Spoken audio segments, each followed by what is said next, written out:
Welcome to the RuleBook. I'm your host, Alex Palmer, and I'm the queen of learning things the hard way so you don't have to. On this podcast, we're talking about the mistakes I made and the lessons I learned along the way to create the rules I now live by. On each episode, we'll be discussing a new rule, how I created it, why it came about, and how you can apply it in your own life. So let's get into it. Welcome back to the RuleBook, everybody.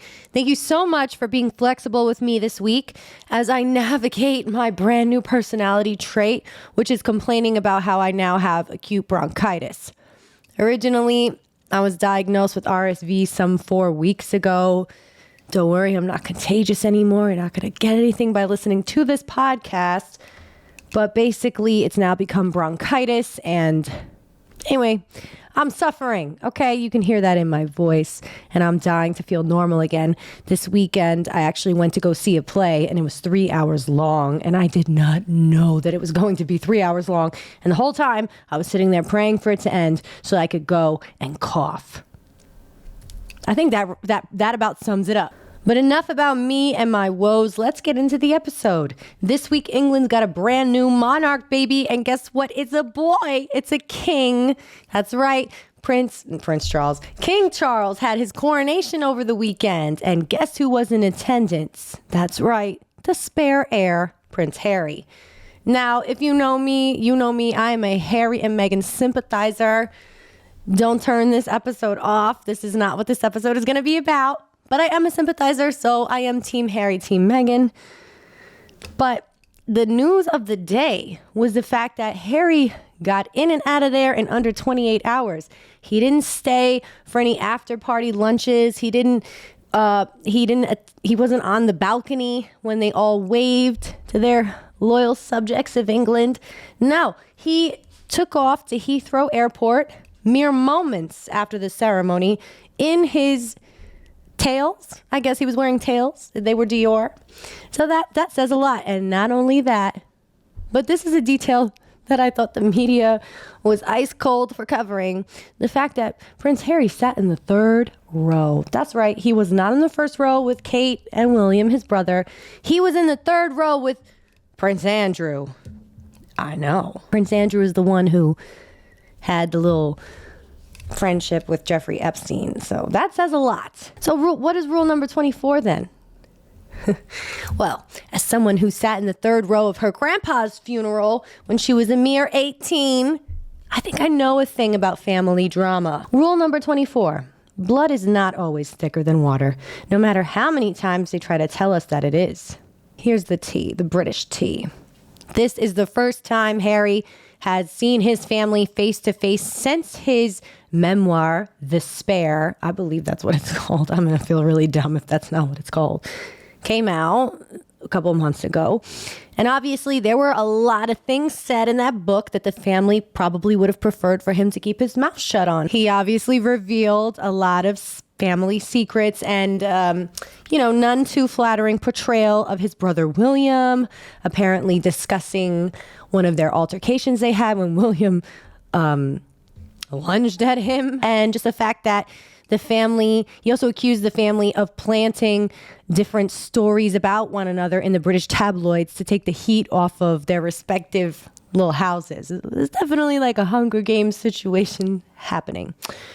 So the media was obsessed with, okay, how's this gonna go? How's this gonna play out? We already knew that Meghan Markle would not be attending, and they were able to use their son Archie's 4th birthday as an excuse. It was like, hey, my son turns 4 this day, so, I'm gonna stay with the kiddos. Harry, as your family boo, you go have a great time. So Harry came and left as quickly as he flew in. He spent a grand total of 28 hours in England. I think he showed a lot of grace by even attending the coronation. And even though his wife was home with their kids, even though it was his son's birthday, even though that flight is so inconvenient, my God, I hope he didn't travel private because I'm not about that. But that flight from California to England, that wasn't fun. And to do that in the same day, I'm sure it isn't fun. So yeah, I think that he literally went out of his way to be there. And even though the family members seemed to I think their avoidance of each other was probably mutual. Why is Prince Harry being designated the bigger person? Why can't they all be the bigger person? I mean, they're the ones who are going to get the coin. Prince Harry walked away from the coin and you guys are still mad at him?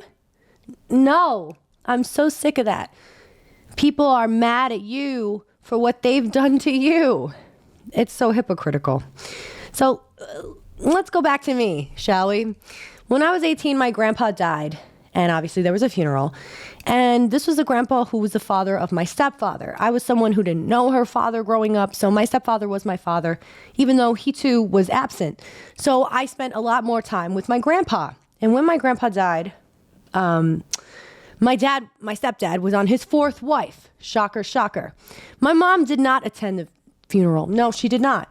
And I kind of wish she had, because she would have been there to protect me a little bit, me and my sister. But it's a bizarre story. But when we got to the church, my dad's wife, who I had never met before, because everything was very secretive, she obviously sits in the row of my family. There's only so much a room in a pew. A pew is a row in a church, in case you don't know. So my ass had to sit behind them. Girl, yeah. That shit had me crying. I was already crying because I was upset about my grandpa. But then I was upset because it's just like the disrespect. And he went on to divorce this woman like he divorces everybody. But nobody really noticed. I mean, it was a power move on her part to make sure that there was no room for me to sit there. And that whole side of the family was toxic and whatever. Look, I've had my fair share of toxic family members and toxic ass situations. I could sit here and I could write a freaking odyssey about toxic family, but I'm going to spare you. But yeah, I didn't deserve to sit behind them, and I don't think Harry deserved the treatment it looks like he received there either. Because apparently, even when they go to the balcony to do the wave to the subjects, to England, to whoever, he wasn't invited up. But Camilla's two sisters were, something like that. I hope I'm getting that right. I'm pretty sure I am. Camilla's two sisters were, and they're not royalty. He was invited to their little after party lunch, but a source close to the family or in the family told the media, well, we were all sort of relieved he didn't accept the invitation. Oh, really? Because God forbid you guys make peace with this man who traveled here, who didn't bring his wife, who you guys clearly don't like. So this was the perfect opportunity for them to make up. And they shunned him. They shunned him to the third row at the lunch after the coronation. King Charles apparently said a toast to his kids and his grandkids.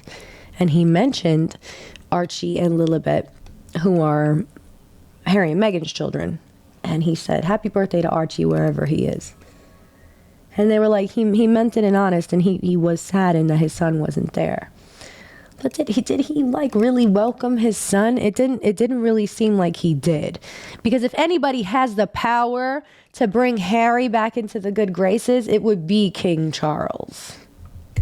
You know what I mean? If he can get Camilla a crown, I think he can get Harry some dignity back. You know what I'm saying? So I'm not buying all that.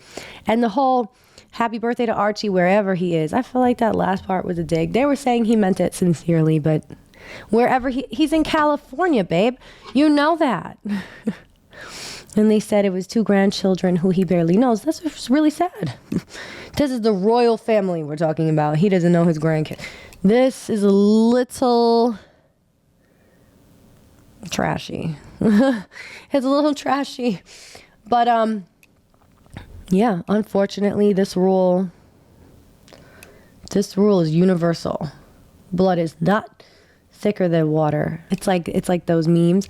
You can meet someone 5 minutes from now who has better intentions for you than someone you've known for the last 25 years. And that is so true, because I've experienced that in friendships. I've experienced that with family members. I think we've all probably seen that. Even when you talk about an online presence, your own friends don't support your content, or they don't send you likes or comments or whatever, or the views, they mute you. But it's the strangers. Strangers will support your content before your best friend does, oftentimes, because your best friend is afraid of your growth. They're afraid of you changing up on them. They're afraid of losing you. And unfortunately, it seems like the royal family has fully lost Harry. Like, I don't think there's any coming back from this. Maybe he'll go to William's coronation. Though I wonder if he'll be invited, because it seems like William is really good at holding a grudge. I also was reading a report that said everybody was picked up in their official cars, and Prince Harry was like waiting in the back, waiting for his Uber. What? Okay, look, I don't feel bad for the rich and famous. I really don't. But I just think the treatment of Harry by his family, especially on that day, speaks volumes. And just because Harry and Meghan are the black sheep doesn't mean they're in the wrong. Because there's obviously power in numbers. And now, your dad is the freaking king of England. You're not going to win that war. But it is so often that the family member who's ostracized, or the family member who's forced to the back, is the one who probably doesn't deserve that. Because they spoke their truth. And it upset some people and it ruffled some feathers. And it's not that I did anything to my grandpa at 18. For God's sake, I didn't. Little Alex wasn't as vocal back then. Now I'm much more vocal, and a lot of my family has had issues with things that I've written or things that I've said on the internet or about them in general, or even things that I've confronted them with face-to-face in private spaces. So often I've been stonewalled, or, my truth has gotten me into trouble. I think family saw me as one way, and they were super irritated when I started to poke holes in the box that I was in. And so when I started to act, or I started to write, or I started to be more vocal and show up on camera or show up on the internet in more ways, it got under their skin because they weren't used to this version of me. Because in their eyes, I was somebody totally different. So it's like, who's this imposter? Who's this person? We don't know her. We don't like her. We just want her to turn back into what she was. And when that inevitably does not happen, relationships are changed forever. Here's like a bonus rule. Just because somebody doesn't like what you have to say doesn't mean that what you're saying is not the truth. I believe what Harry said. I believe that Prince William probably lunged at his ass. And I believe that they probably planted tabloid stories about him and Meghan just to fuck around. Of course, it seems like very in line with all of their pattern. And if you want to look at Diana, we already know what their blueprint was. The fact is, he's got the truth, but they've got the money. Okay? So hopefully Harry writes The Spare too pretty soon, so he can get even more money. But,